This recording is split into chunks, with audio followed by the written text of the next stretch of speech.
Howdy folks, this is Big Sam. Today we're taking a look at something, well, a little bit different. This is pretty strange. What we have here, which sort of looks like a big like cloth napkin with a Mosin on it. Now y'all know that's not what it is because, well, I'm not big on napkins, especially when it comes to Taco Bell. And if it had a Mosin on it, that would be kind of a waste. You could hang this on your wall or something. But in fact, this is really not a napkin. What we have here is a reproduction of an Imperial Russian Mosin Nagant user's manual. Now, there was a lot of different manuals back in the day in different departments and places in the Imperial Russian Army, but this was one that they would have given out to standard, infantrymen. And what we have here, instead of giving them something like a book, this is, well, basically a big piece of cloth, sort of like a bandana, although it's a little bit thinner. Now, obviously, this is a reproduction because one of these would not have lasted all the way from Imperial Russia until now, especially if it was used at all. Now, I got this from a really sketchy guy from the Netherlands off of eBay a while back, and unfortunately, you can't really get these anymore. I don't think that he made this particularly per se, and I'll show you why here in a bit. But what's interesting is apparently the troops that had these really quite liked these for an altogether different purpose. Now, the story I heard from this crazy guy from the Netherlands was that the troops would take these and they would cut them up and use them as toilet paper, which kind of makes sense, actually. I could definitely see that.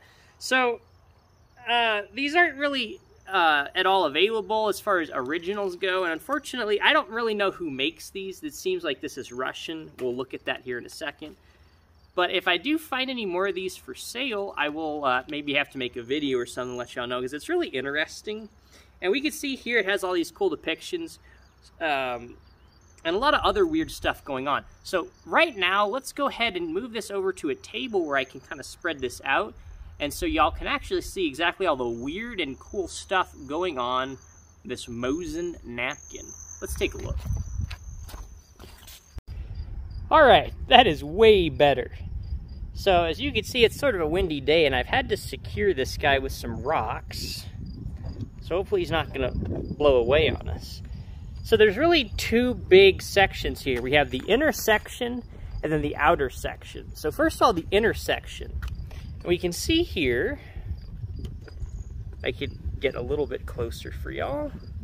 What we have here on the inner section is a depiction of the Mosin up here, and then all of the parts, and sort of like a cross section of how the gun works.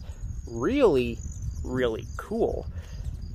Now, first of all, what era is this from? Remember I mentioned this is Imperial Russia, but we can kind of date this roughly by just looking at the Mosin that this depicts, assuming it's a period correct Mosin.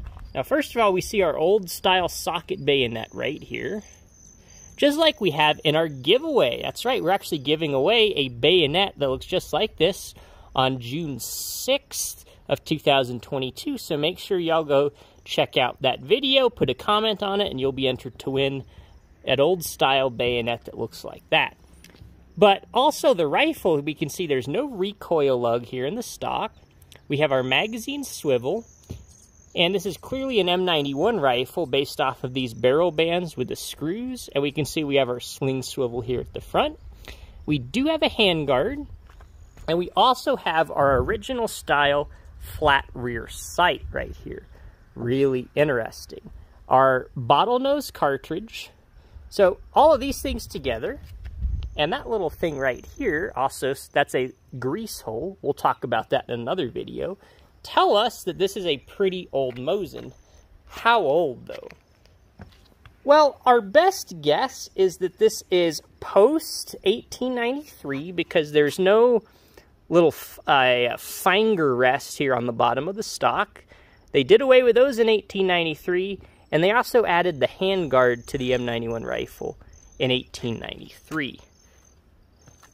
Now, could it be later than that? Well, it could. In 1896, we know that they lengthened the cleaning rod, but it's really hard to tell if it was lengthened in this one or not. So, can't really tell if this is between 1893 and 1896 or post-1896 just from that. But we definitely know this is around 1908, because that's when we would start seeing new features like upgraded Spitzer cartridge, maybe a little bit later, but we would definitely start seeing the escutcheons in the stock. We don't see those here. So this is definitely pre-1908. So somewhere between 1893 and 1908.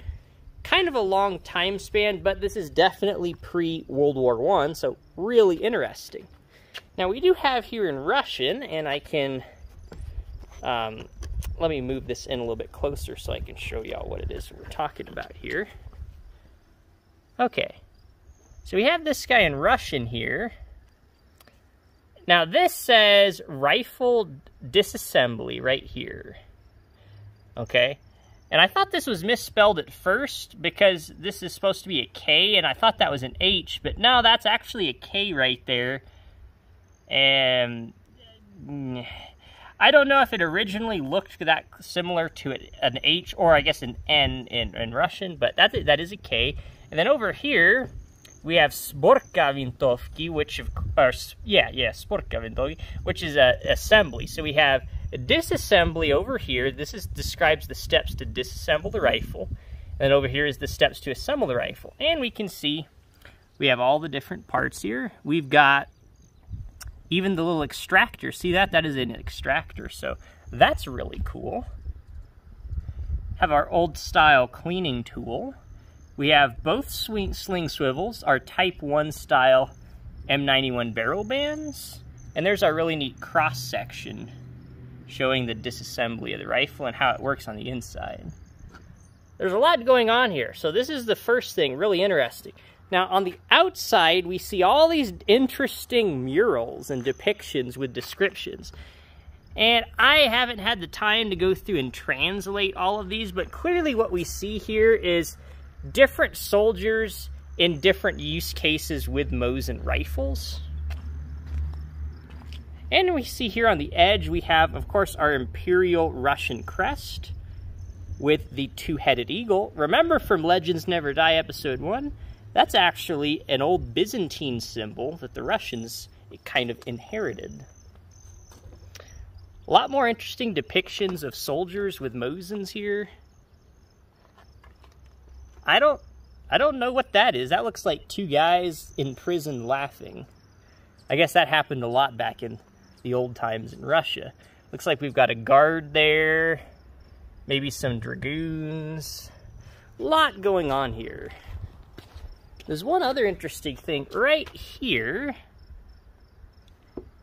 This says reproduction in Russian 2020. Now, if the crazy guy that I got this from in the Netherlands made this, I doubt he would have put that on there. So my guess is that he got this from an even more sketchy guy in Russia that made a reproduction of this.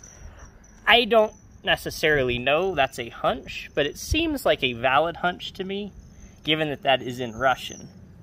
So that's probably the only thing that was added here. Everything else looks like it was probably the way it was, as it was back in the day when this was issued.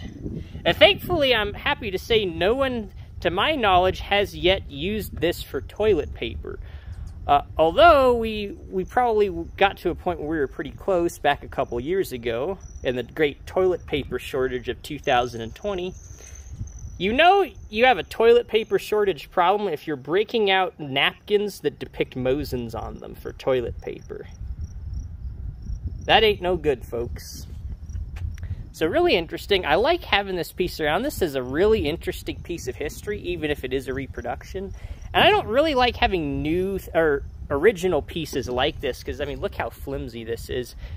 You couldn't really do anything with this if you had an original. I mean, you'd have to worry about it getting destroyed, and even, like, being really careful how you were going to display something like this. Very, very delicate. So I don't even think very, very, very few of these would be left from the original set of these that were made. And again, that's mostly because the guys used it for toilet paper, and the ones that survived probably are in really horrible condition. So if you ever see one of these, that would be a really interesting find.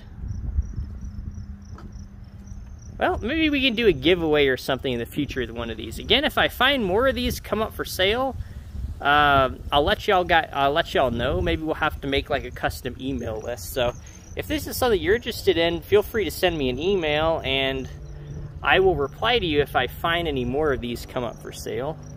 Again, a really cool piece of history and something you just don't see very often.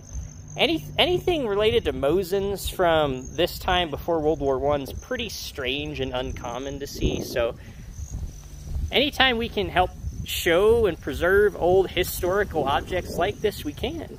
And we're going to do it. And that's kind of our big purpose here on the channel, is to help spread the word and preserve the history of the Mosin Nagant for future generations as best as we can. Alright, well, I'm happy to report it didn't blow away, although it was really trying to there. I really had to get some big, hefty rocks.